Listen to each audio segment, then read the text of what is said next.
الحمد للہ رب العالمین والصلاة والسلام علی سید الانبیاء والمرسلین وعلی آلہ واصحابہ وازواجہ وامتہ اجمعین الی یوم الدین۔ الحمد للہ آج 2 جولائی 2023 کو سنڈے کے دن ہمارا یہ پبلک سیشن نمبر 101 منعقد ہونے جا رہا ہے۔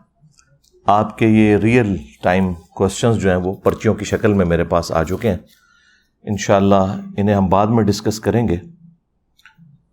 پہلے کرنٹ افیئر کے طور پر اس ویک میں جو سب سے بڑا ایک انٹرنیشنل افیئر وہ سویڈن کے اندر ایک مخبوط الحال شخص نے قرآن حکیم کو آگ لگائی، نعوذ باللہ من ذالک، اعلانیہ، اور یہ سب کچھ اس نے وہاں کی جو کورٹ ہے اور پولیس یعنی جتنے ریاستی ادارے ہیں ان کی سرپرستی میں سب کچھ کیا، فریڈم آف ایکسپریشن کے نام کے اوپر۔ اسی قسم کا ایک واقعہ آلموسٹ 6 مہینے پہلے بھی سویڈن کے اندر ہی ہوا تھا، ترکی کی ایمبیسی کے باہر، اور اس میں بھی اس قسم کی غلیظ حرکت کی گئی تھی۔ اس وقت بھی بہت زیادہ پروٹیسٹ ہم نے کیا اور پوری دنیا کے اندر اس حوالے سے احتجاج ہوئے، حکومتی لیول کے اوپر بھی، عوام الناس کے لیول کے اوپر بھی۔ اس دفعہ بھی کافی سخت رسپانس آیا ہے۔ سب سے زیادہ اچھا رسپانس تو آیا ہے عراق اور ایران کی طرف سے۔ عراق والوں تو ان کی ایمبیسی کے اندر داخل ہو گئے، وہاں پہ توڑ پھوڑ نہیں کرنی چاہیے، لیکن بہرحال جو انہوں نے یہ کہا کہ اس کو یہاں سے نکالیں سفیروں کو ان کے، یہ تو سارے مسلمان ملکوں کو کرنا چاہیے، 60 کے قریب مسلمان ملک ہیں۔ ابھی OIC نے بھی اپنا اجلاس اسپیشل بلایا ہے، میرا خیال ہے اس میں پہلا ڈیسیژن یہی ہونا چاہیے کہ ان کے جو ایمبیسیڈرز ہیں ان کو فارغ کیا جائے۔ دوسری طرف یورپین یونین جو ہے وہ اعلانیہ یہ بات کر رہی ہے کہ ہمارا اس واقعے کے ساتھ کوئی تعلق نہیں ہے۔ انہیں اس واقعے کی سنگینی کا اندازہ ہو گیا ہے کہ یہ معاملہ زیادہ بگڑ گیا، اس وجہ سے وہ اسے ایک مذمت کے اعتبار سے ہی اپنی اسٹیٹمنٹ جاری کر رہے ہیں۔ رشیا کی طرف سے بھی سخت مذمت ہوئی ہے، ایران کی طرف سے بھی، ترکی کی جانب سے بھی، پاکستان کی طرف سے بھی۔ کل رات کے جتنے ٹی وی چینلز تھے ان پہ پہلی جو خبر تھی 9 بجے کی خبر نامے کے اندر وہ یہی تھی، اور یہ واقعات آلموسٹ 2011 سے زیادہ شروع ہوئے، آلموسٹ 12 سال پہلے، کہ جو گستاخانہ کارٹونز اور فلمز کا سلسلہ شروع ہوا۔ اس وقت سے مسلسل میں نے مختلف مواقع کے اوپر ویڈیوز ریکارڈ کروائی ہیں۔ اس حوالے سے مسلم عوام کو کیا کرنا چاہیے، مسلمانوں کے حکمرانوں کو کیا کرنا چاہیے، اور OIC کو کیا کرنا چاہیے، یہ پورے کا پورا نیریٹو میں نے 1.5-2 گھنٹے کے اندر ریکارڈ کروایا ہوا ہے۔ کاؤنٹر نیریٹو آن گستاخانہ کارٹون اور فلمز، یا آپ YouTube پہ جا کے لکھیں تو میری تفصیلی ویڈیو کھل جائے گی۔ اب بار بار ان باتوں کو ریپیٹ کرنے کا فائدہ کوئی نہیں ہے۔ اصل چیز یہ ہے کہ ہم اس قسم کے جتنے واقعات ہیں ان سے میسج کیا لرن کر رہے ہیں۔ اس کے پیچھے موٹیوز ڈفرنٹ ہوتے ہیں۔ ہمیشہ ایسا نہیں ہوتا کہ کوئی اسلام کے ساتھ کسی کو چڑ ہوتی ہے، بعض اوقات ان کی اپنے پولیٹیکل ایشوز بھی ہوتے ہیں۔ یعنی اس وقت یہ جو کچھ سویڈن کے اندر ہو رہا ہے یہ پولیٹیکل ایک ایشو ہے۔ سویڈن جو ہے وہ نیٹو میں شمولیت اختیار کرنا چاہتا ہے، آلموسٹ 50 کے قریب ملک اس میں شامل ہیں، اور ان کا رول یہ ہے کہ جب تک سارے کے سارے ملک ایگری نہ کریں اس وقت تک کسی نئے ممبر کو وہ ایکسیپٹ نہیں کرتے۔ تو سوائے ترکی کے کوئی بھی اس کی مخالفت نہیں کر رہا، صرف ایک ملک ترکی ہے جو مخالفت کر رہا ہے کہ سویڈن کو نیٹو میں نہیں ہونا چاہیے، اور اس کے پیچھے بھی کوئی اسلام ریزن نہیں ہے، ان کی بھی اپنی ایک پولیٹیکل اختلاف ہے سویڈن کے ساتھ۔ اسلام اس میں دور دور کہیں موجود نہیں ہے، لیکن چونکہ ترکیے کا ایک آفیشل ایک سمجھ لیں ریلیجن اسلام ہے، تو وہ اسلام خام خواہ بیچ میں ایک تختہ مشق بنا ہوا ہے. وہ ترکیے کو تکلیف دینے کے لیے قرآن پاک کو آگ لگا رہے ہیں، اپنے زوم میں وہ یہ سمجھ رہے ہیں کہ ہم ان کو اس اعتبار سے ٹارچر کر رہے ہیں، لیکن وہ تو پوری دنیا میں آلموسٹ 2 ارب کے قریب مسلمان ہیں، وہ ٹارچر ہو رہے ہیں. بہرحال یہ حکمرانوں کے ملکوں کے اپنے ایشوز ہوتے ہیں بعض اوقات، اور بعض اوقات ظاہر ہے کہ اسلام دشمنی بھی ہے، اور اس میں کوئی اس اعتبار سے کافروں سے کوئی گلہ شکوہ کرنے کی ضرورت نہیں ہے. یہ اللہ تعالیٰ نے شروع سے ہی 2 اسکول آف تھاٹ دنیا میں رکھے ہیں. ایک وہ لوگ ہیں جو رحمان کے ماننے والے ہیں، دوسرے شیطان کے ماننے والے ہیں، اور یہ کشمکش تو انبیاء کرام علیہ السلام کی موجودگی میں بھی جاری رہتی ہے اور قیامت تک جاری رہے گی. اس میں ہم نے یہ دیکھنا ہے کہ ہم اپنی رسپانسبلٹی کیا پوری کر رہے ہیں. یہ بار بار کہنا کہ کافر مسلمانوں کے خلاف سازش کر رہے ہیں، تو کافروں کو سازش ہی کرنی چاہیے. مسلمان اس چیز کا رونا تو نہیں روئیں گے کہ یہ ہمارے خلاف سازش کیوں کر رہے ہیں. وہ ان کا کام ہے، انہوں نے کرنا ہے. آپ کے ذمہ اللہ تعالیٰ نے جو کام کیا ہے وہ آپ نے کرنا ہے، جو معذرت کے ساتھ ہم لوگ نہیں کر رہے. اس وقت پوری دنیا کے اندر جتنے بھی مسلمان روڈز پہ احتجاج کے لیے نکلے ہوئے ہیں، خواہ وہ غلط طریقے سے احتجاج کر رہے ہیں یا صحیح طریقے سے،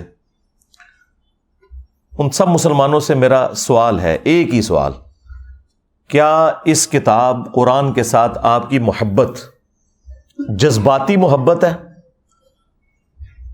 جو ایک ہندو کو بھی اپنی کتاب سے ہے، ایک کرسچن کو بھی اپنی کتاب سے ہے، ایک یہودی کو بھی اپنی کتاب سے ہے، ایک سکھ کو بھی اپنی کتاب سے ہے؟ تو وہ تو تمام ریلیجن کے ماننے والے لوگوں کو اپنی کتابوں کے ساتھ جذباتی محبت ہے. اس کے پیچھے کوئی علمی دلیل نہیں ہوتی سوائے اس کے کہ وہ ایسے خاندان میں پیدا ہوئے ہوتے ہیں کہ جن کا ریلیجن وہ ہوتا ہے. اگر تو یہ والی محبت ہے تو اس طرح کی محبت تو اللہ تعالیٰ کو نہیں چاہیے.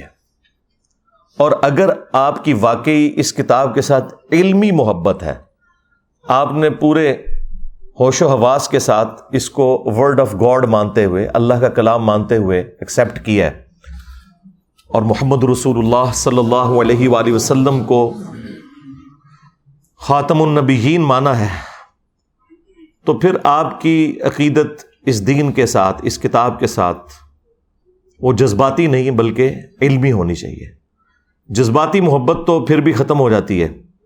علمی محبت جو آپ نے پورے وثوق کے ساتھ، دلائل کے ساتھ حاصل کی ہوتی ہے نا، وہ کبھی بھی ختم نہیں ہوتی.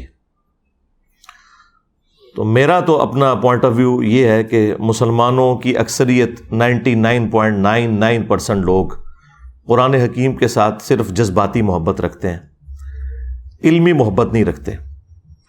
اب آپ پوچھیں گے کہ اتنی بڑی سٹیٹمنٹ کے پیچھے دلیل کیا ہے؟ تو صرف ایک دلیل، اور وہ یہ ہے کہ کتنے مسلمان ہیں جنہوں نے قرآن کو اپنی نیٹو لینگویج میں ترجمے کے ساتھ پڑھا ہے، یہ جاننے کے لیے کہ میرا رب مجھ سے کیا چاہتا ہے. اگر تو یہ علمی محبت ہوتی تو یہ کام کر لیا جاتا. آپ کا کوئی دوست بھی فورن ملک سے اپنی لینگویج کے اندر خط لکھے تو آپ 50 بندے ڈھونڈیں گے جو آپ کو ترجمہ کر کے یہ بتائیں کہ وہ آپ سے کیا کہنا چاہ رہا ہے. کدھر ڈالر تو نہیں بھیج دیتے؟ یہ بھی ہو سکتا نا کہ ہو سکتا ہے ریمیٹنس میرے لیے بھجوائیں اور مجھے پتہ نہ چل رہا ہو. لیکن قرآن وہ مظلوم کتاب ہے کہ جو دنیا میں سب سے زیادہ پڑھی جاتی ہے، لیکن اس کا تاریک پہلو یہ ہے کہ دنیا میں سب سے زیادہ بغیر سمجھ کے پڑھی جانے والی کتاب اگر کوئی ہے نا تو وہ یہ کتاب ہے. سب سے زیادہ بغیر سمجھ کے. اس وقت بمشکل 15 سے 20% مسلمان ہیں جو بائی برتھ عربی ہیں. باقی تو 85% کے قریب مسلمان جو ہیں وہ اجمی ہیں، ادر دین عرب ہیں، اور ان کی نیٹو لینگویج عربی نہیں ہے. اور ان میں سے بھی کتنے لوگ ہیں جو سیکھتے ہیں. تو اگر علمی محبت ہے مسلمانوں کی تو یہ جو پروٹیسٹ ہو رہا ہے یہ اپنی جگہ. سب سے پہلے تو اپنے خلاف پروٹیسٹ کریں نا کہ ہم نے اس کتاب کے ساتھ کیا کیا ہے. ہماری عوام نے، ہمارے علماء نے. عوام نے اسے مردے بخشوانے کا ذریعہ مان لیا ہوا ہے، بس اس سے زیادہ کچھ نہیں ہے. یا زیادہ سے زیادہ کسی نے چھلانگ ماری تو ناظرہ، کسی نے تھوڑی لمبی چھلانگ ماری تو بچے کو حفظ کروا دیا، ایک طوطا بنا دیا جسے کچھ نہیں پتا، اور وہ اس امید میں ہے کہ یہ حافظ قرآن ہمیں ساتھ لے کے جائے گا. کتنے لے کے جائے گا یہ آگے جا کے پتہ چلے گا. بھائی یہ جو ابو داؤد کی حدیث المستدرک للحاکم میں جو حدیث موجود ہے، مشکات کے اندر بھی موجود ہے، حافظ قرآن کی فضیلت کے اعتبار سے وہ اس حافظ کے لیے جس نے قرآن کے حلال کو حلال اور حرام کو حرام جانا. جس حافظ قرآن کو یہ پتہ ہی نہیں قرآن میں کیا لکھا ہوا ہے، تو وہ یہی کرے گا نا کہ رمضان کے دنوں میں چھوٹی چھوٹی وہ خشخشی داڑھی رکھ لے گا اور تراویح پڑھائے گا مسجد کے اندر جا کے، اینڈ پہ معاوضہ وصول کرے گا اس کا، اور عید والے دن جا کے شیو کروا دے گا، اور پھر اگلے رمضان میں دیہڑی لگانے کا انتظار کرے گا. زیادہ تر حافظ تو ایسے ہی ہیں. اور جو آپ کو باعمل حافظ قرآن نظر آ رہے ہیں، تو ہمارے علماء کا بھی باعمل ہونا یہ ہے کہ کوئی پگڑی یا داڑھی رکھ لے اور شلوار ٹخنوں سے اوپر کر لے یا ہاتھ میں تسبیح پکڑ لے. یہ تو ایک چھوٹا سا جز ہے عمل کا. باعمل حافظ قرآن یہ ہے کہ جو قرآن کی تعلیمات کو منوان اسی طریقے سے تسلیم کرتا ہے اور اس پر عمل کرتا ہے. تو عمل تو اسی صورت میں کرے گا نا جب اسے پتا ہوگا کہ قرآن کے اندر کیا لکھا ہوا ہے. جب مسلمان کو یہ پتہ ہی نہیں قرآن میں کیا لکھا ہے، اس نے عمل کہاں سے کرنا ہے؟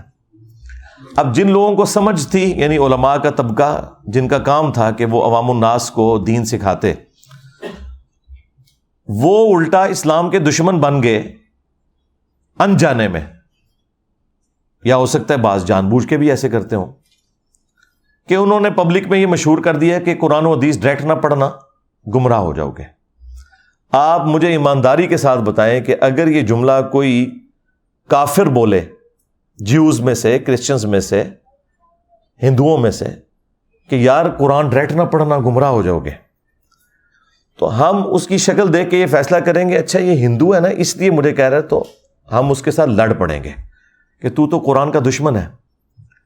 لیکن یہ جو مسلمان نما کافر ہر جمعے کو ممبر پہ چڑھتا ہے اور دنیا میں ملینز آف یہ کفار کے ایجنٹ مولویوں کی شکل میں ممبروں پہ چڑھے ہوئے ہیں، اور آپ کو یہ کہتے ہیں قرآن و حدیث ڈائریکٹ نہیں پڑھنا، آپ گمراہ ہو جاؤ گے، اس پہ تو آپ سبحان اللہ کہہ رہے ہوتے ہیں. اس پہ تو میں نے ہی آواز بلند کی ہے نا ان کے خلاف.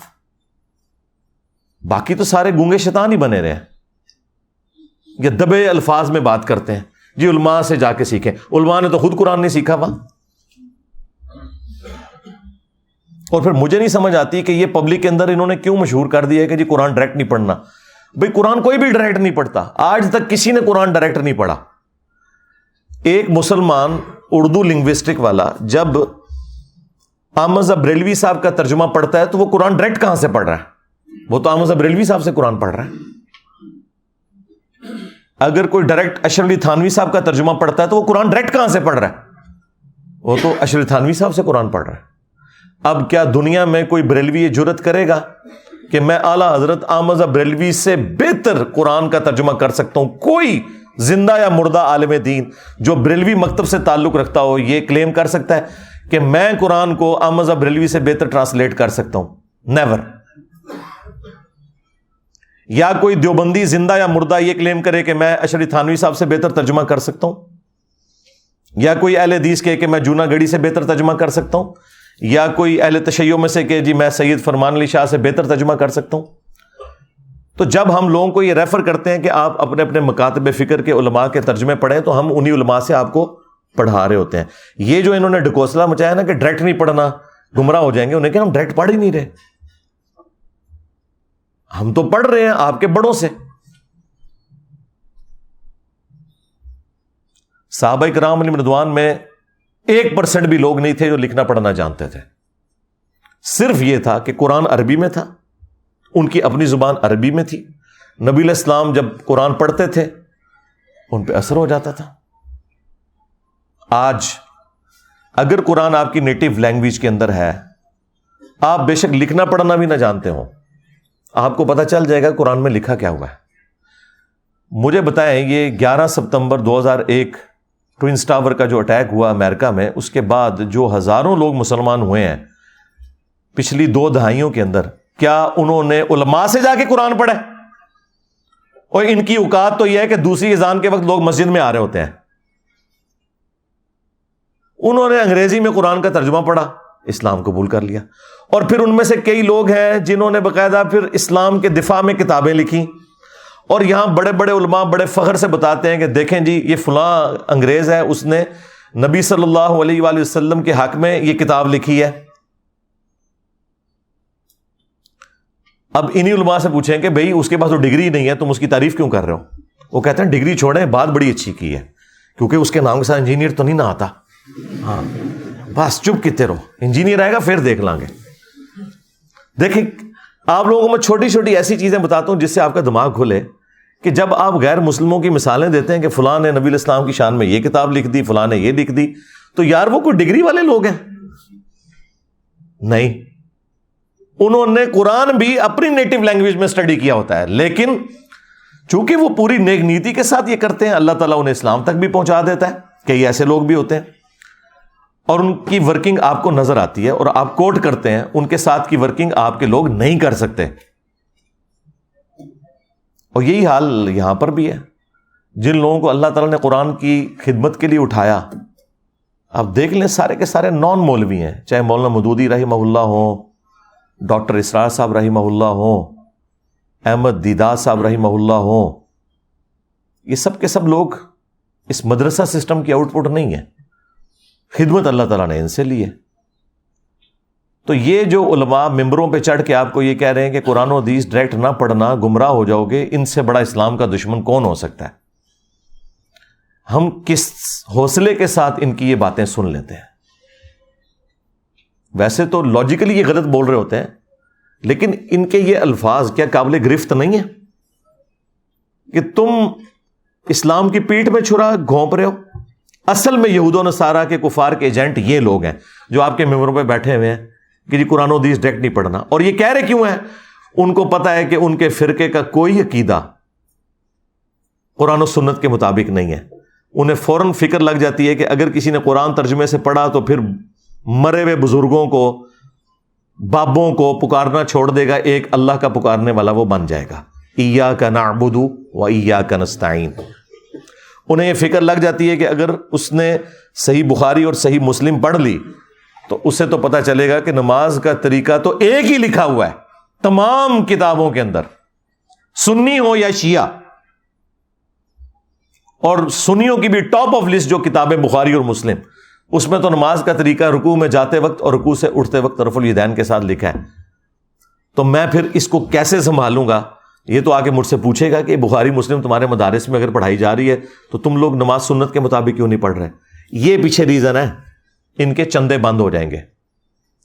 یہ آپ کو کبھی بھی قرآن و حدیث ڈائریکٹ نہیں پڑھنے دیں گے. اسلام کے ساتھ دشمنی یہ لوگ کر رہے ہیں, قرآن کے بڑے دشمن یہ ہیں. اور پھر دیکھیں کیسی دشمنی ہے ان کی. آپ کو یہ قرآن کے حوالے سے بجائے یہ بتانے کے کہ یہ کتاب ہدایت ہے, آپ کو یہ بتائیں گے جی قرآن میں تو لکھا ہے کہ قرآن پڑھ کے لوگ گمراہ بھی ہو جاتے ہیں. استغفر اللہ. میری یہ بات یاد رکھیے گا, اگر کسی کا یہ عقیدہ ہے کہ قرآن لوگوں کو گمراہ کرتا ہے, ایسا شخص کافر ہے. اس کے کفر میں شک کرنے والا بھی کافر ہے. مسلمان کا یہ عقیدہ ہو ہی نہیں سکتا کہ یہ کتاب گمراہ کرتی ہے, ورنہ ہم غیر مسلم کو یہ کہیں گے کہ بھائی یہ لو کتاب پڑھو, گمراہ بھی ہو سکتے ہو, ہدایت بھی پا سکتے ہو, آگے تمہاری اپنی مرضی ہے. وہ کہے گا جی کول ہی رکھو. ہاں لاجیکل. آج اگر کوئی غیر مسلم اسلام قبول کرنا چاہے یا اسلام کو اسٹڈی کرنا چاہے اور ہم سے پوچھے بتاؤ تمہاری کتاب کون سی ہے, ہم اسے قرآن دیتے وقت یہ کہیں گے کہ یہ ہماری کتاب ہے, لیکن 50-50 چانسز ہیں, گمراہ بھی ہو سکتے ہو, ہدایت بھی. کہے گا جی کول ہی رکھو. اور اگر کوئی میرے جیسا مسلمان وہ یہ کہے کہ یہ ہماری کتاب ہے, اسے پڑھو, یہ سراپا ہدایت ہے, اور آگے سے اگر وہ انگریز پوچھ لے کہ کیا تو نے بھی یہی قرآن پڑھ کے اپنے عقیدوں کی اصلاح کی تھی, تو 99% مسلمان جو ہے نا اس کا منہ دیکھیں گے کہ نہیں. پھر وہ آگے سے اگر یہ پوچھ لے کہ اگر تو نے اس کتاب سے ہدایت حاصل نہیں کی ہے تو مجھے کیوں مشورہ دے رہا ہے, تو ہمارے سر شرم سے جھک جائیں گے. قرآن میں کہیں نہیں لکھا یہ قرآن گمراہ کرتا ہے. وہ ایک جملہ، جس طرح میرے کلپ یہ چھوٹے چھوٹے کاٹتے ہیں نا، یہ اللہ کا کلپ کاٹا ہوا ہے ان مولویوں نے. یہ مولوی اتنے ظالم ہیں کہ یہ اللہ کے بھی کلپ کاٹتے ہیں. یضل بہ کثیرا ویہدی بہ کثیرا، یہ اللہ کا کلپ انہوں نے قرآن سے کاٹا ہے. قرآن میں یہ نہیں لکھا ہوا تھا کہ یہ کتاب گمراہ کرتی ہے. قرآن میں تو یہ لکھا تھا کہ اللہ تعالیٰ اس بات سے حیا محسوس نہیں کرتا کہ وہ بات سمجھانے کے لیے مچھر کی مثال دے یا اس سے بھی کسی حقیر چیز کی. اس کا مقصد بات سمجھانا ہے. لیکن جو واقعی بات ماننے والے ہوتے ہیں، اللہ تعالیٰ فرماتا ہے کہ وہ یہ جانتے ہیں کہ یہ قرآن اللہ تعالیٰ کی طرف سے حق ہے. اور جو بات ماننے والے نہیں ہوتے وہ اس میں کیڑے نکالتے ہیں اور وہ کہتے ہیں کہ اللہ نے قرآن میں یہ مثال کیوں بیان کی، سورۃ الحج میں مکھی کی بیان کر دی، سورہ العنکبوت میں مکڑی کی بیان کر دی.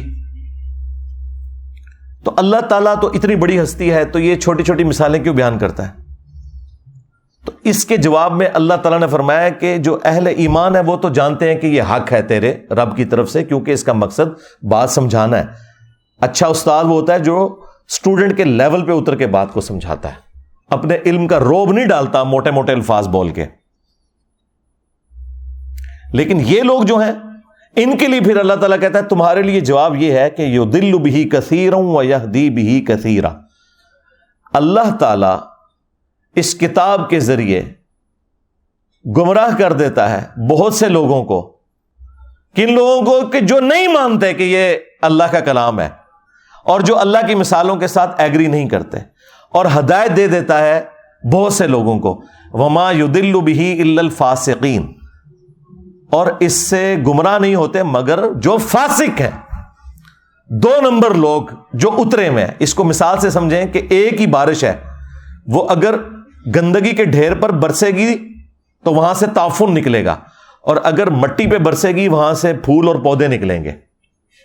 تو اللہ تعالیٰ فرما رہا ہے کہ جو یہ قرآن کو تانا دیتے ہیں نا کہ قرآن میں چھوٹی چھوٹی مثالیں کیوں آئی ہیں، تو اللہ تعالیٰ نے فرمایا کہ جو اہل ایمان ہے وہ تو جانتے ہیں کہ اللہ بات سمجھانا چاہ رہا ہے، اور تم چونکہ بات نہیں سمجھنا چاہ رہے تو یہ اسی لیے نازل ہوئی ہے تاکہ تم اس میں کیڑے نکالو اور گمراہ ہو جاؤ. یہ بات اللہ تعالیٰ نے تانے کے طور پر، ٹونٹ کے طور پہ کی تھی، نہ کہ یہ بتایا تھا کہ قرآن گمراہ کرتی ہے. اللہ نے کہا کہ جو قرآن کو نہیں ماننا چاہتا وہ گمراہ ہو جائے گا، اور جو قرآن کو ماننا چاہتا ہے وہ ہدایت پا جائے گا. یہ بتایا ہوا تھا. اس کو انہوں نے کہہ دیا قرآن گمراہ کرتا ہے. نعوذ باللہ. یہ تو لکھے نہیں. یضل بہ، اللہ نے اس مثال کے ساتھ بہت سے لوگوں کو گمراہ کر دیا. کن کو گمراہ کر دیا؟ جو لوگ اس مثال کو نہیں ماننا چاہتے، چھوٹی چھوٹی مثالوں کو. اور بہت سے لوگوں کو ہدایت مل گئی. جس طرح قرآن میں کئی جگہ ہے کہ جب قرآن نازل ہوتا ہے تو جو اہل ایمان ہے ان کا ایمان بڑھتا ہے. جب کافر ان سے پوچھتے ہیں کہ یہ آیات نازل ہونے سے کیا ہوا، تو اللہ تعالیٰ فرماتا ہے کہ اہل ایمان تو کہتے ہیں ہمارا ایمان بڑھتا ہے اس سے. یعنی جو بات ماننے والے ہیں ان کا ایمان بڑھے گا. اگر کسی کا ایمان نہیں بڑھ رہا اور وہ کہہ رہا ہے میں اس سے گمراہ ہو رہا ہوں، تو اس کا مطلب یہ ہے کہ وہ تو ایمان والا ہی نہیں، اور یہ زیادہ تر مسلمان ہی کہتے ہیں. تو اپنے ایمان کی فکر کرو. پھر دوسری مثال آپ کو دیتے ہیں سورہ الجمعہ سے. وہ کہتے ہیں کہ جی سورہ الجمعہ میں اللہ تعالیٰ نے فرمایا ہے علماء یہود کی مثال گدھوں کی سی ہے، جس طرح گدھے پر کتابیں لاد دی جائیں. تو یہ کوئی کتابیں سامنے رکھ کے یا کتابیں پڑھ کے کوئی بندہ عالم نہیں بن جاتا. یہ تو اللہ تعالیٰ نے گدھوں کی مثال بیان کی ہے. حالانکہ یہ انہی کو ہی اللہ تعالیٰ نے گدھوں سے مثال دی ہے کہ جو لوگ کتابیں صرف سامنے رکھتے ہیں پڑھتے نہیں، ان کے شوکیسوں میں سجی ہوئی ہوتی ہیں. کیوں؟ گدھے پہ اگر آپ کتابیں لاد دیں تو گدھا کتاب کا صرف بوجھ اٹھا سکتا ہے، پڑھ نہیں سکتا. تو اللہ نے علماء یہود کو کہا کہ تم نے بھی ان کتابوں کا بوجھ اٹھایا ہوا تھا کئی صدیوں سے، تمہیں پتا تھا کہ اس کتاب کے اندر آخری پیغمبر کی پیش گوئیاں لکھی ہیں، لیکن جب وہ پیغمبر آئے ہیں تم ان کے انکاری ہو گئے ہو. تو تمہاری مثال ان گدھوں کی سی ہے کہ جن پہ کتابیں لدی ہیں، تم نے وہ کتاب پڑھ کر اس پیغمبر کو نہیں پہچانا. کتاب پڑھنے والوں کو تانا نہیں دیا اللہ نے, نہ پڑھنے والوں کو گدھے کا ہے, یعنی آپ کے بھی علماء کو جنہوں نے شوکیسوں میں سجائی ہوئی اور کہتے ہیں قرآن حدیث ڈائریکٹ نہ پڑھنا گمراہ ہو جاؤ گے. یہ مثال تو ان علماء کی بیان ہوئی بھی ہے کہ انہوں نے گدھے کی طرح بوجھ کتابوں کا اٹھایا. آج تک کسی نے بخاری مسلم سے نماز کا طریقہ نہیں اپنی پبلک کو بتایا, تو گدھو تم نے یہ بوجھ ہی اٹھایا ہوا ہے بخاری مسلم کا, اس پہ پڑھ کے عمل نہیں کیا. جس طرح علماء یہود نے نبی صلی اللہ علیہ وآلہ وسلم کی پروفیسیز دیکھ کر ان پر عمل نہیں کیا تھا, الٹا رسول اللہ کے مخالف بن گئے تھے. آج تم بھی اسلام کی پیٹھ میں چھرا گھونپ رہے ہو. یہ مطلب ہے اس کا جی. گدھوں کی مثال آئی ہے اور گدھو تمہاری مثال آئی ہوئی ہے. اور یہ گدھے کی مثال بخاری مسلم میں نبی الاسلام نے اپنے امت کے واعظین ان مولویوں کے بارے میں بھی فرمایا کہ میں نے کولو کا جس طرح گدھا ہوتا ہے نا, جس طرح بیل ہوتا ہے نا, اس طرح گدھا بھی ہوتا تھا اگلے زمانوں میں. اس طرح میں نے جہنم میں ایسے لوگوں کو جو لوگوں کو نیکی کا حکم کا کہتے تھے, خود کو نہیں عمل کرتے تھے, یعنی کہ مولوی طبقہ علامہ پڑھنے والا, تو ان کو میں نے انتڑیوں کے گرد, اپنی انتڑیوں کے گرد جہنم میں چکر لگاتے ہوئے دیکھا ہے گدھے کی مانند. تو نبی الاسلام نے انہیں گدھے کی مثال بیان کیا ہے. قرآن نے بھی کیا ہے, نبی الاسلام نے بھی کیا ہے. قرآن نے تو علماء سو کو کتا کہا ہے. سورۃ الاعراف کی آیت نمبر 175 اور 176 میں بلعام بن باعورہ جو ایک یہودی عالم تھا, تفصیل اس کی المستدرک للحاکم میں موجود ہے, اللہ نے علم دیا تھا لیکن پستی میں گر گیا, دنیا کا کتا بن گیا. اچھا وہ چندوں کے چکر میں پڑ گیا. اللہ نے کہا کہ ہم نے اسے علم دیا تھا لیکن وہ دنیا کا طلبگار ہو گیا. اب اس کی مثال کتے کی سی ہے, جس طرح کتا ہر وقت زبان باہر نکالے ہوتا ہے, چاہے اس کے پیٹ میں کچھ ہو یا نہ ہو, اس پہ بوجھ ڈالیں نہ ڈالیں, اس کی رالیں ٹپکتی رہتی ہیں نا, اس طرح اس کی رالیں ٹپکتی ہیں. یہ چندہ بک لے کے پھرتا رہتا ہے. آج کے دور میں قرآن پہ, سنت پہ, انبیاء کرام علیہ السلام کی تعلیمات پر عمل کرنے والوں کو اللہ تعالیٰ نے کبھی بھی قرآن میں برا نہیں کہا. ہمیشہ ان کو کہا کہ جو نام لے کر اس پہ عمل نہیں کر رہے, یعنی علماء سو.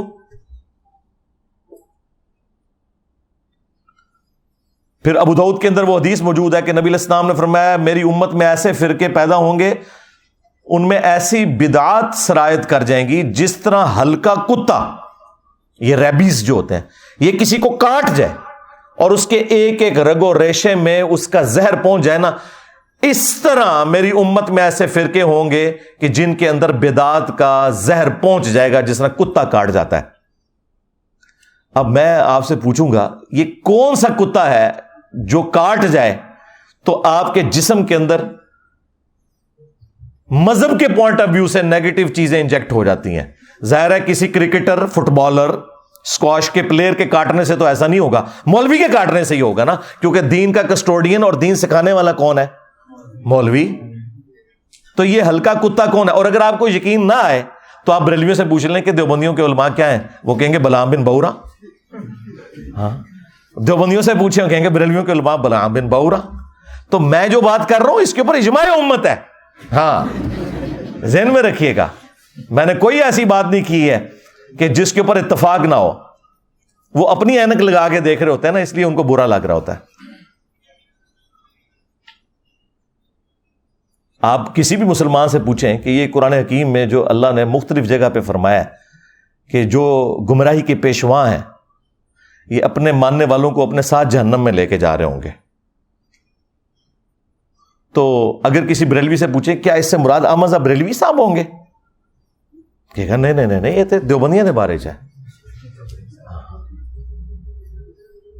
دیوبندیوں سے پوچھیں وہ کہیں گے احمد صاحب بریلوی کے بارے میں, اور یہ کہتے ہیں, وہ کتابوں میں بھی لکھا ہے. نہ تسلی ہو تو المحند علی المفند اور حسام الارمین پڑھ کے آپ دیکھ لیں. شیطانی لشکر کہہ دیا ہے, کتا تے شاہی کوئی نہیں, شیطانی لشکر. شیطان سے بڑا تو اللہ کا کوئی دشمن نہیں نا اس پلانٹ ارتھ پہ, اس کائنات کے اندر سب سے بڑا گمراہ شخص اگر کوئی ہے نا, شیطان ہے.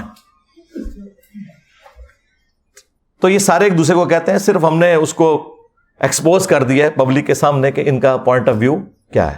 آج بھی یہ لوگ سوچ رہے ہوں گے کہ دیکھو مسئلہ سویڈن ہی جو ہے تو انجینئر صاحب ساڑھے مگر پہ گئے ہیں. اس لیے پڑھے ہیں کہ بھائی ان کی دشمنی تو سب پہ عیاں ہے, پوری دنیا کے لوگ انہیں برا کہہ رہے ہیں, تم لوگ جو ہے نا عزتیں اویل کر رہے ہو اللہ رسول کے نام کے اوپر. تمہارے جو چہروں کے اوپر میک اپ ہے نا, یہ تو میں نہیں اتارنا ہے نا. ان سے ہمیں کم تکلیف ہے. تم نے ہماری نسلیں خراب کر دی, ہمارے آباء و اجداد کو جہنم میں پہنچایا. تم لوگوں نے قرآن و سنت کے نام پہ جو تم بتاتے رہے, جو چورن بیچتے رہے, وہ ہمارے بڑے یہی سمجھتے رہے یہی قرآن و سنت میں لکھا ہوا ہے. اس نے تو دنیاوی طور پر قرآن کو آگ لگانے سے کیا قرآن ختم ہو جائے گا؟ زیادہ سے زیادہ ہمیں ایک تکلیف ہوئی ہے نا, تو ہم اس کا اظہار کریں گے. تو مجھے بتائیں کتنے مسلمان ہیں جنہوں نے یہ آگ لگائے جانے والے واقعے کے بعد آ کے وی لاگ بنایا کہ ہاں بھائی آج کے بعد میں 5 وقت نماز پڑھوں گا, میں داڑھی رکھوں گا, اور آج سے ہی میں قرآن ترجمے سے پڑھوں گا, اور میں دیکھوں گا کہ میرے رب نے مجھ سے کیا کہا ہے. تم نے میری اس کتاب کو آگ لگائی ہے, میں آج سے اس کتاب کے مطابق عمل شروع کر دوں گا. ایک کوئی گل کر کے دسے, کوئی نہیں کرتا. نہ کوئی عالم, نہ کوئی وائز کسی کو کہے گا کہ تم ایسا کرو, کیونکہ کتی چورا نہ رلی ہوئی ہے. ہاں, گھر کی حفاظت کے لیے کتا رکھا جاتا ہے نا, اگر وہ چوروں کے ساتھ مل جائے تو پھر اس گھر کی حفاظت نہیں ہوتی. آپ کے بھی یہ علماء سو جن کو قرآن میں کتا کہا گیا, جنہیں سنن نبی داؤد میں نبی الاسلام نے کتا کہا, جنہیں قرآن میں گدھا کہا گیا, جنہیں بخاری مسلم میں نبی الاسلام نے گدھا کہا, یہ بھی مل گئے ہوئے ہیں ان کے ساتھ. قرآن و حدیث ڈائریکٹ نہ پڑھنا گمراہ ہو جاؤ گے, قرآن و حدیث ڈائریکٹ نہ پڑھنا گمراہ ہو جاؤ گے. اور اس بات کے اوپر کسی کی جرت ہی نہیں ہوتی کہ بولے, کہ ان کو للکارے کہ یار یہ کیا بات تم کر رہے ہو,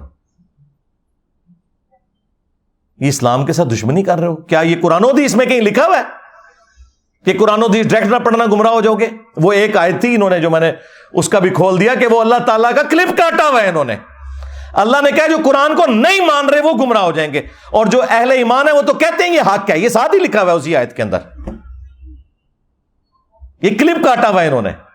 پرانی عادتاں نے نا جی, پوتڑیاں دے وگڑے نے. انجینئر صاحب سے کلپ نہیں کاٹ رہے, انہوں نے اللہ دے بھی کلپ کٹے ہوئے نے. یضل بہ کثیرا. اور ظالم انسان, کیا تجھے قرآن میں یہ آیت نظر نہیں آئی تھی؟ شہر رمضان الذی انزل فیہ القرآن, رمضان کا مہینہ وہ ہے جس میں قرآن نازل ہوا. ھدی للناس, پوری انسانیت کے لیے ہدایت ہے. وبینات من الہدی, اور اس میں ہدایت کے روشن دلائل ہیں. والفرقان, اور یہ کتاب حق اور باطل میں تمیز کرنے والی کتاب ہے. ھدی للناس, پوری انسانیت کے لیے, مسلمان ہو یا کافر ہو. اور صحیح بخاری میں ہے محمد فرق بین الناس, محمد فرق ہے لوگوں میں حق اور باطل کے اندر.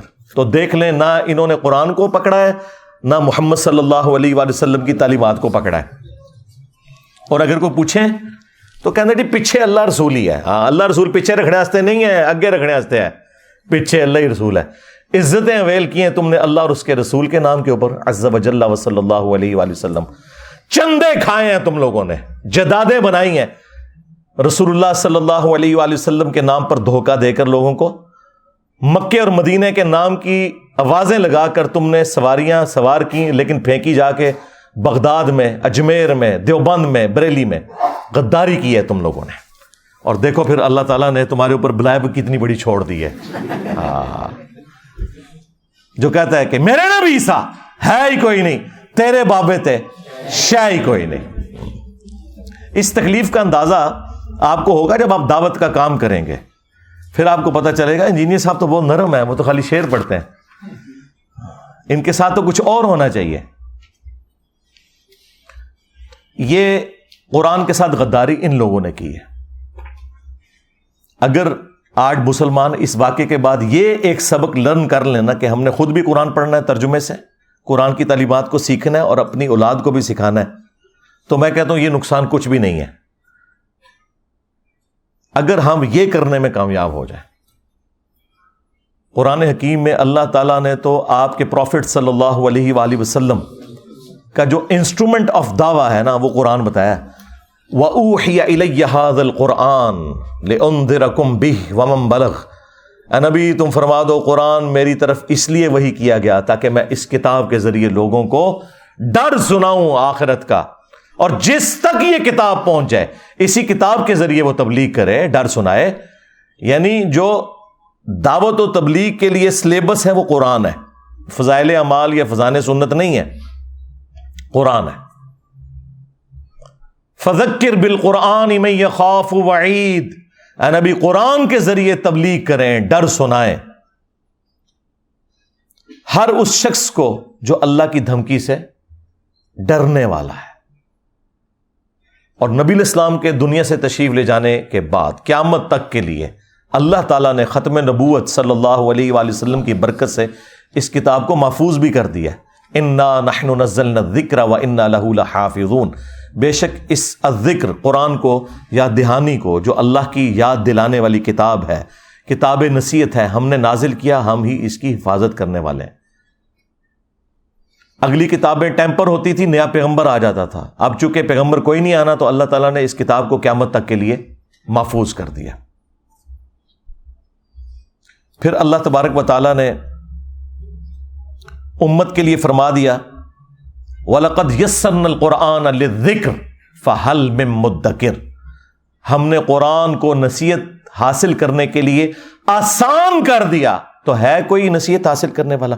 اچھا یہ تو قرآن میں 4 جگہ لکھا ہوا ہے ایک ہی سورت کے اندر، یہ کہاں لکھا ہے کہ قرآن نصیحت حاصل کرنے کے لیے مشکل ہے؟ تو ہے کوئی اس سے بھاگنے والا؟ اور یہ تو آپ کو مولوی کہہ رہے ہیں قرآن و حدیث ڈائریکٹ نہ پڑھنا گمراہ ہو جاؤ گے۔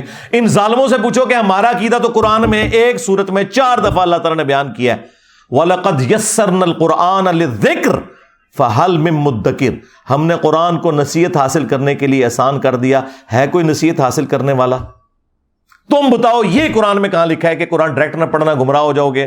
وہ میں نے بتایا انہوں نے اللہ کا کلپ کاٹا تھا، اس کو بھی میں نے آج ایکسپلین کر دیا۔ تو تمہارا تو کوئی عقیدہ، کوئی دعویٰ قرآن میں لکھے نہیں، اس کے الٹ باتیں لکھی ہوئی ہیں۔ اتنا ظلم کیا تم نے اس کتاب کے ساتھ، تو تمہارا حشر وہی ہونا ہے جو قرآن میں لکھا ہے۔ وقال الرسول یا رب ان قوم اتخذوا هذا القرآن مہجورا، رسول اللہ قیامت کے دن شکایت کریں گے کہ اے اللہ میری امت نے قرآن کو پیٹھ کے پیچھے ڈال دیا تھا، ہمیں صرف شفاعت والا ورژن بتایا گیا جو حق ہے، لیکن جو شکایت لگنی ہے کہ قرآن کو پیٹھ کے پیچھے ڈال دیا تھا وہ نہیں ہمیں بتایا گیا، اور پریکٹیکلی ہمیں نظر آ رہا ہے کہ قرآن کو پیٹھ کے پیچھے ڈال دیا گیا۔ اور نبی صلی اللہ علیہ وآلہ وسلم کو اس چیز کا غم ہے کہ مجھے قیامت کے دن اپنی امت کے خلاف گواہی دینی پڑ جائے گی کیونکہ انہوں نے قرآن چھوڑ دیا۔ صحیح بخاری اور صحیح مسلم دونوں میں یہ حدیث موجود ہے۔ عبداللہ ابن مسعود رضی اللہ تعالیٰ عنہ کہتے ہیں کہ ایک دن نبی صلی اللہ علیہ وآلہ وسلم ممبر پر بیٹھے ہوئے تھے تو آپ نے مجھے آواز دی کہ عبداللہ ہمارے قریب آؤ اور ہمیں قرآن سناؤ۔ تو کہتے ہیں میں نے کہا یا رسول اللہ قرآن تو آپ پہ نازل ہوا ہے، میں آپ کو قرآن سناؤں؟ تو آپ نے فرمایا کہ مجھے لوگوں سے سن کر لطف محسوس ہوتا ہے۔ تو عبداللہ ابن مسعود رضی اللہ تعالیٰ عنہ کہتے ہیں کہ میں نے نبی صلی اللہ علیہ وآلہ وسلم کے حکم پر سورۃ النساء کی تلاوت کرنا شروع کی، اور میں جب آیت نمبر 41 پہ پہنچا، آپ اندازہ کریں نبی صلی اللہ علیہ وآلہ وسلم نے آلموسٹ یہ 6 رکوع ہیں جو تلاوت سنی ہے، تو 41 نمبر آیت پہ جب میں پہنچا فَكَيْفَ إِذَا جِئْنَا مِن كُلِّ أُمَّةٍ بِشَهِيدٍ، تو وہ کیا وقت ہوگا کہ جب ہم ہر امت میں سے ایک گواہ کو یعنی وقت کے پیغمبر کو اٹھائیں گے، کس لیے؟ تاکہ وہ اہل ایمان کے حق میں گواہی دے اور جو ان کے مخالفین تھے ان کے خلاف گواہی دے۔ وَجِئْنَا بِكَ عَلَىٰ هَٰؤُلَاءِ شَهِيدًا، اور اے نبی ہم تمہیں گواہ اٹھائیں گے ان کے اوپر، ان مشرکین عرب کے اوپر جنہوں نے آپ کی مخالفت کی، ان کے خلاف گواہی دینے کے لیے آپ کو جب اٹھائیں گے۔ یہ آیت سورہ النساء کی آیت نمبر 41 جب پڑھی حضرت عبداللہ ابن مسعود رضی اللہ تعالیٰ عنہ نے، تو بخاری مسلم کے الفاظ ہیں کہ نبی الاسلام نے کہا کہ عبداللہ بس کرو، عبداللہ بس کرو۔ وہ کہتے ہیں میں نے جب نگاہ اٹھا کے دیکھا تو نبی الاسلام کی مبارک آنکھوں سے آنسو روا تھے، آپ کی داڑھی تر ہو چکی تھی اس غم سے کہ مجھے اپنی امت کے خلاف، اپنی قوم کے خلاف قیامت کے دن گواہی دینی ہے قرآن چھوڑنے کے سبب۔ وقال الرسول یا رب ان قوم اتخذوا هذا القرآن مہجورا، اور رسول اللہ شکایت کریں گے کہ میری قوم نے قرآن کو پیٹھ کے پیچھے ڈال دیا تھا۔ اچھا دیکھیں ہم لوگ یہ کہتے ہیں یا اللہ جو کچھ بھی ہیں تیرے محبوب کی امت سے ہیں، اور محبوب نہ رو رہے ہیں ہماری وجہ سے. ہم تو اس امید میں ہیں نا کہ نبی الاسلام نے ہمیں بچانا ہے، اور نبی الاسلام اس بات پر رو رہے ہیں کہ مجھے اپنی امت کے خلاف گواہی دینی ہے. یہ تو چیز ہی کچھ اور نکل آئی. کتنی حیران کن بات ہے. یعنی اس کا مطلب ہے عقل نہ ہوئے تھے موجیں ہی موجاں، عقل ہوئے تھے سوچیں ہی سوچاں. نبی علیہ السلام کو چونکہ پتا تھا کہ آخرت کا معاملہ کتنا سخت ہے، آپ تو رو رہے ہیں کہ یہ تو رگڑے جائیں گے، اللہ تعالیٰ نے جب اٹھانا ہے تو اللہ کا تو کوئی رشتہ دار نہیں ہے، اور مجھے اللہ نے جب گواہی کے لیے تو نبی علیہ السلام نے تو جھوٹ نہیں بولنا، بتا دینا ہے کہ امت نے کیا کیا ہے. اور امت کہہ رہی ہے جو کچھ بھی ہے تیرے محبوب کی امت سے ہیں. تو محبوب سے بھی پوچھ لو انہوں نے آپ کے ساتھ کیا کرنا ہے. بخاری مسلم دونوں میں حدیث ہے، نبی علیہ السلام نے فرمایا کہ دیکھنا کہیں ایسا نہ ہو کہ قیامت کے دن کوئی شخص اپنی گردن پہ اپنا اونٹ اٹھائے ہوئے ہو اور وہ چیخ رہا ہو اغثنی یا رسول اللہ، یا رسول اللہ میری مدد کیجئے، میں تمہارے کچھ کام نہیں آؤں گا، میں نے دنیا میں تمہیں بتا دیا تھا اگر تم نے اونٹ کی زکوٰۃ نہیں ادا کی، اللہ کا حق ادا نہیں کیا تو یہ اونٹ تمہاری گردن پہ سوار ہوگا. جب تم قیامت کے دن مجھے پکارو گے نا اغثنی یا رسول اللہ. اور یہ میں آپ کو بتاؤں یہ بریلویوں نے باقاعدہ بیج بنایا ہوا تھا، یہ میں نے میٹرک میں یہاں لگایا ہوتا تھا اغثنی یا رسول اللہ، اور یہ پتہ ہی نہیں تھا کہ اغثنی یا رسول اللہ کا جواب آگے سے کیا آنا ہے.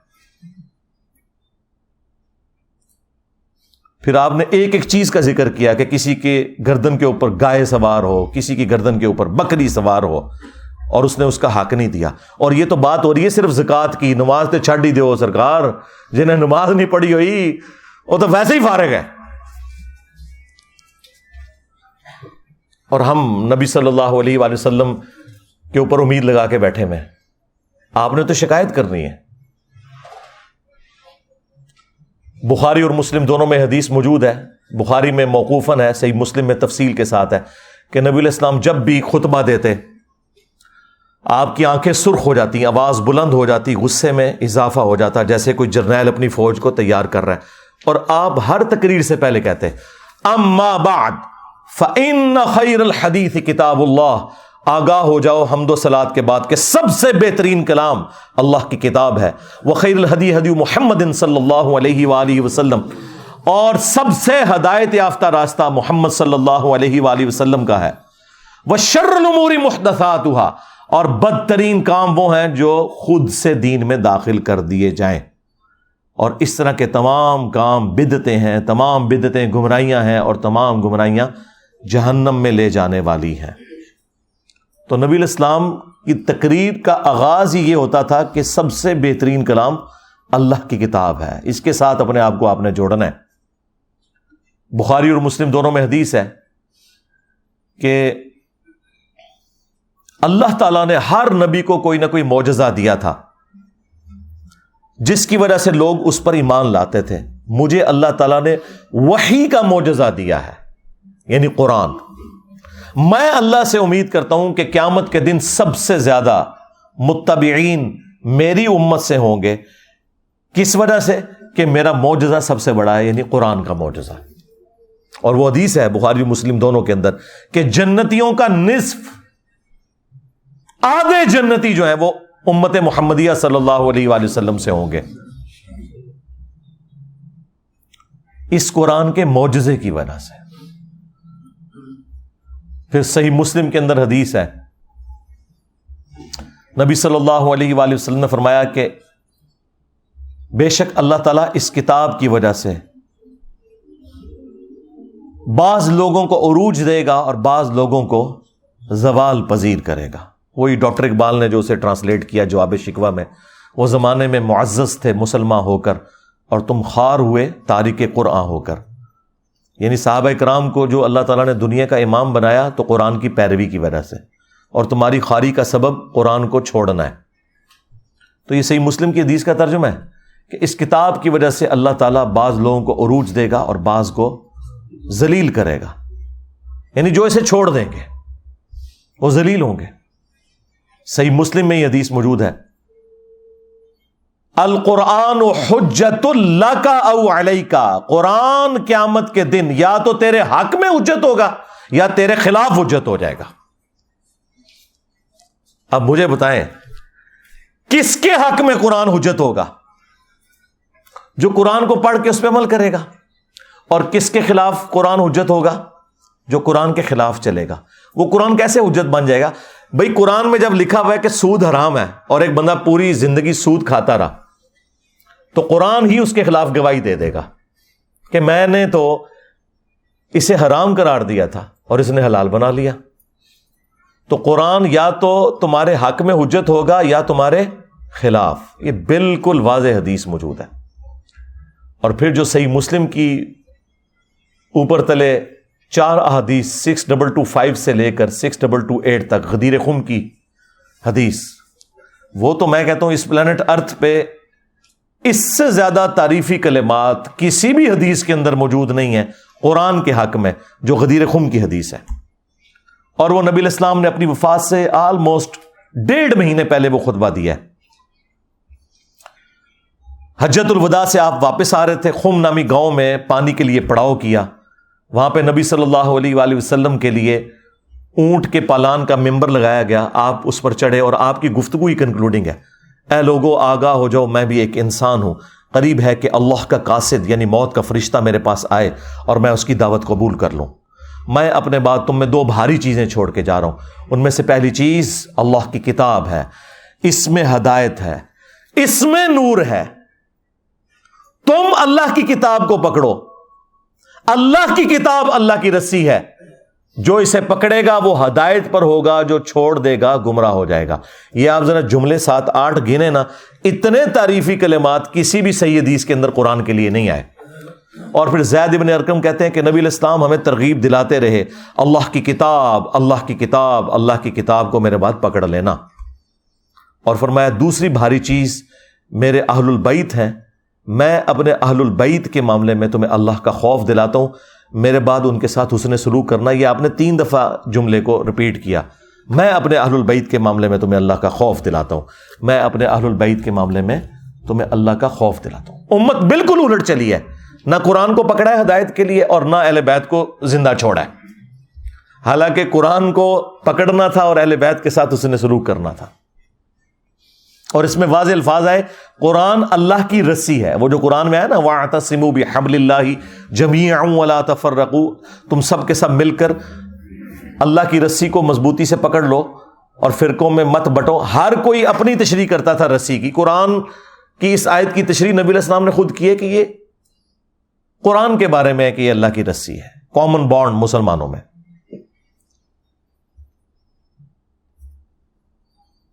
پھر صحیح بخاری میں ایک بڑی رکت انگیز حدیث موجود ہے.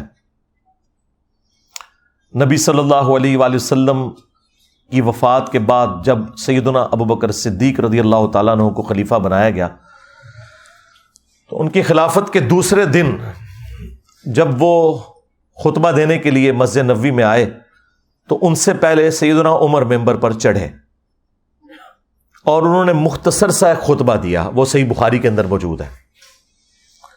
ظاہر ہے کہ مسلمان غمگین تھے، تکلیف کی حالت میں تھے، ان کی دل جوئی کرنی تھی. تو انہوں نے کہا کہ دیکھو اللہ تعالیٰ نے اپنے نبی کے لیے وہ پسند کیا جو اللہ کے پاس ہے اور وہ نبی کے حق میں بہتر بھی ہے، یعنی آخرت، اللہ کا قرب، جنت. اور تمہیں اللہ تعالیٰ نے نبی صلی اللہ علیہ وآلہ وسلم کے بعد یہ کتاب دی ہے. یہ وہ کتاب ہے جس کے ذریعے اللہ نے اپنے نبی کو ہدایت دی، یعنی ہدایت سے مراد ہدایت کاملہ.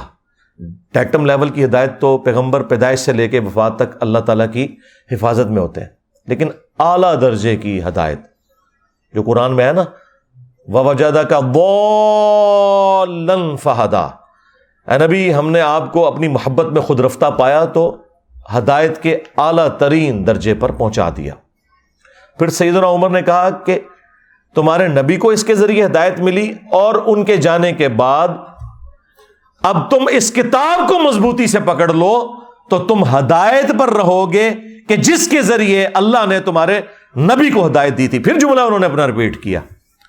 یہ بخاری کی جو حدیث ہے میں نے آج تک نہ کسی کتاب میں پڑھی نہ کسی عالم کے واعظ میں سنی، اور میں بارہا اس حدیث کو بیان کر چکا ہوں، اس لیے تاکہ آپ کو صحابہ کرام کا عقیدہ پتہ چلے کہ وہ بھی نبی الاسلام کے بعد وصی رسول قرآن کو مانتے تھے.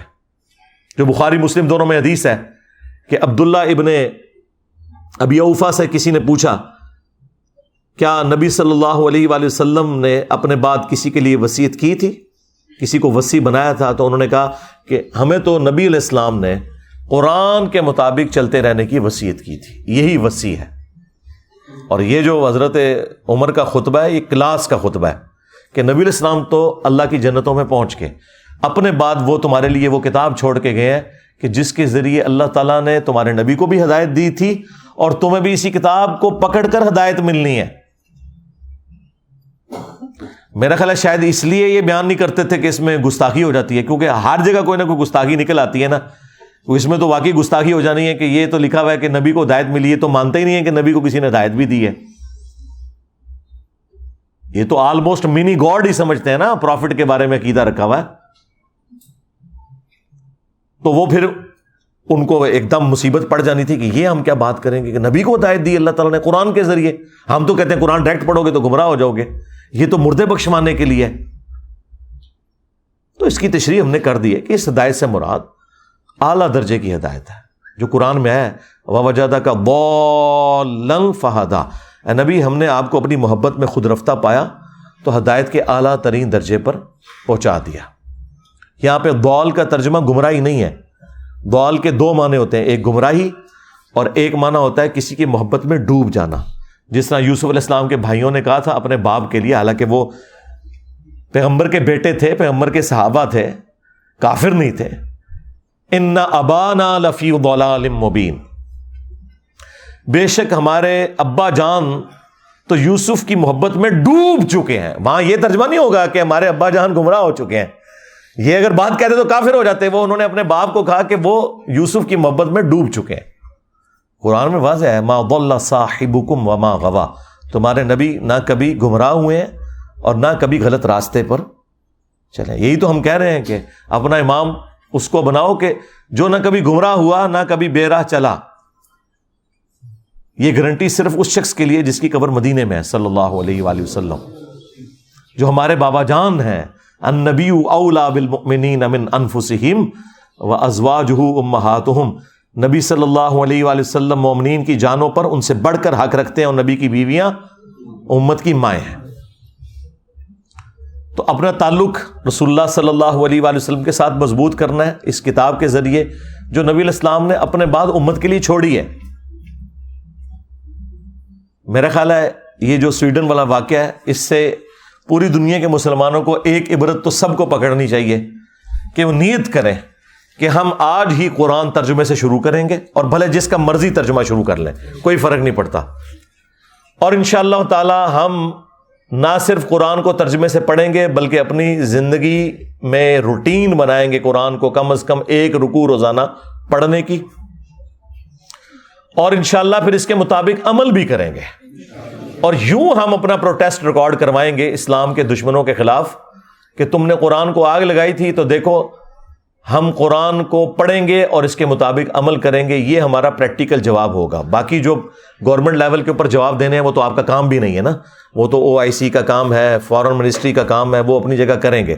آپ کے کرنے کا کام یہ ہے کہ آپ نے اب جو یہود و نصارہ کے اندر اسلام دشمن ہے اور جو مسلمانوں کے ممبروں پر جمعے والے دن یہود و نصارہ کے ایجنٹ چڑھے ہوئے اور یہ کہہ رہے ہیں قرآن و حدیث ڈائریکٹ نہیں پڑھنا گمراہ ہو جاؤ گے، ان دونوں کے ساتھ آپ کی جنگ ہے. آپ کو دونوں محاذوں کے اوپر لڑنا ہے یہ انشاءاللہ تعالی، اور قرآن کے مطابق اپنی زندگی گزارنی ہے انشاءاللہ تعالی، تاکہ قیامت والے دن بجائے رسول اللہ صلی اللہ علیہ وآلہ وسلم کی شکایت ہو ہمارے خلاف، نبی صلی اللہ علیہ وآلہ وسلم ہمارے حق میں گواہی دیں اور قرآن ہمارے حق میں گواہی دے کہ انہوں نے قرآن کے مطابق عمل کیا تھا.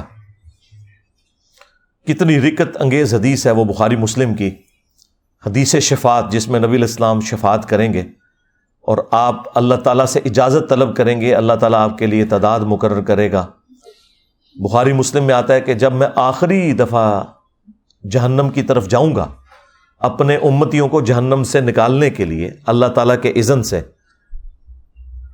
تو داروغ جہنم سیدنا مالک علیہ السلام کہیں گے کہ یا رسول اللہ اب آپ کا کوئی امتی بھی جہنم میں نہیں ہے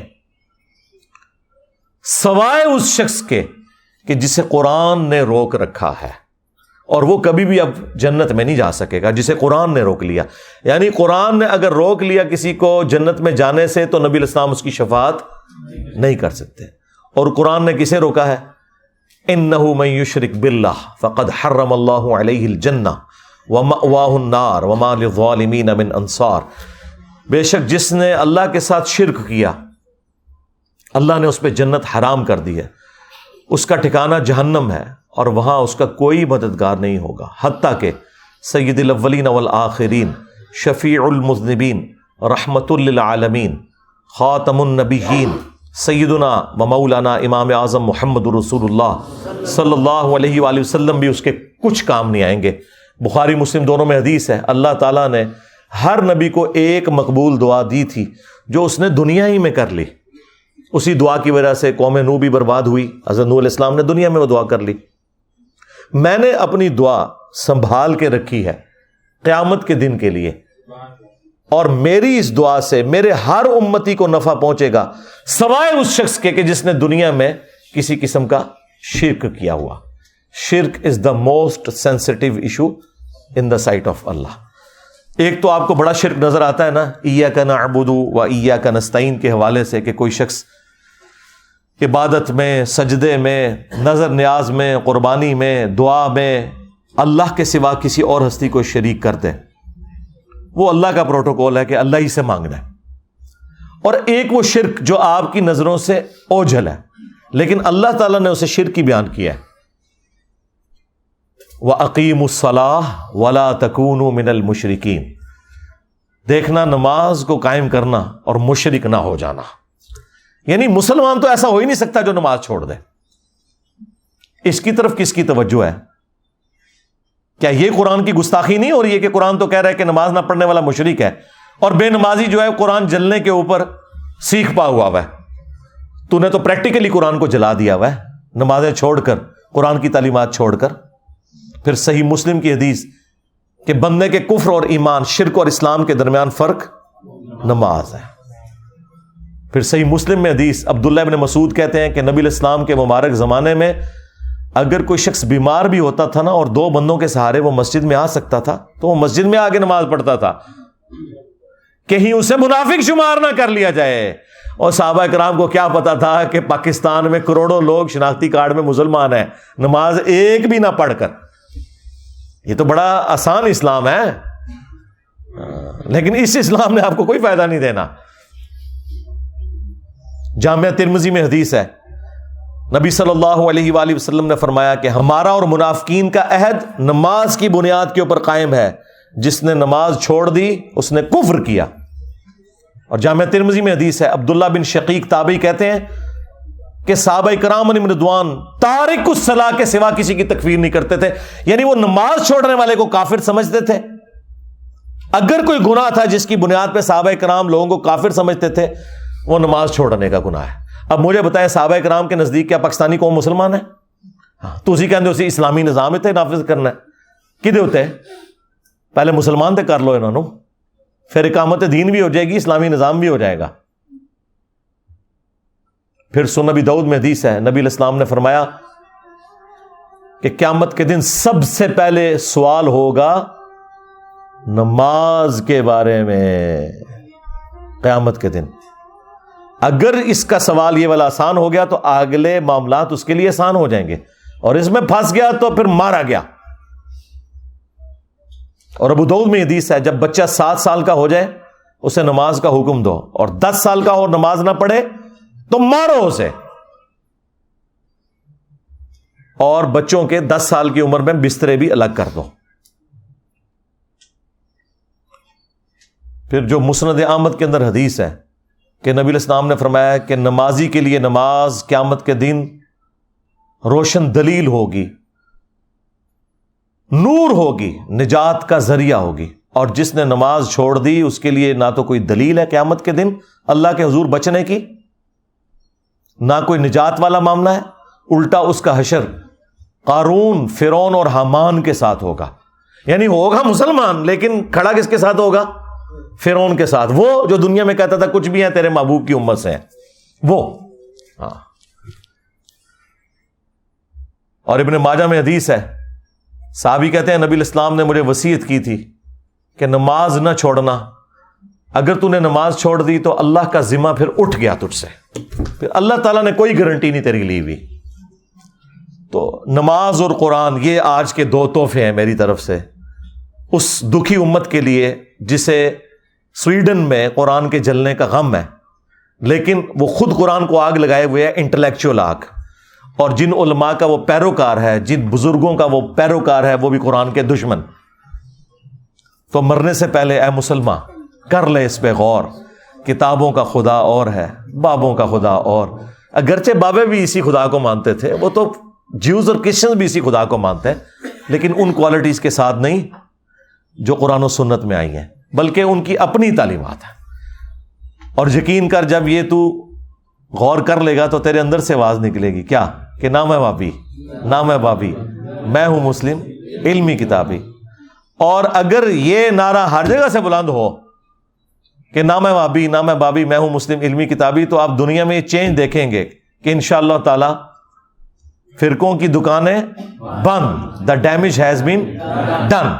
صلو علی محمد وآل محمد، اللہم صلی علی محمد وعلی آل محمد واصحاب محمد وازواج محمد وامت محمد اجمعین الی یوم الدین. آمین.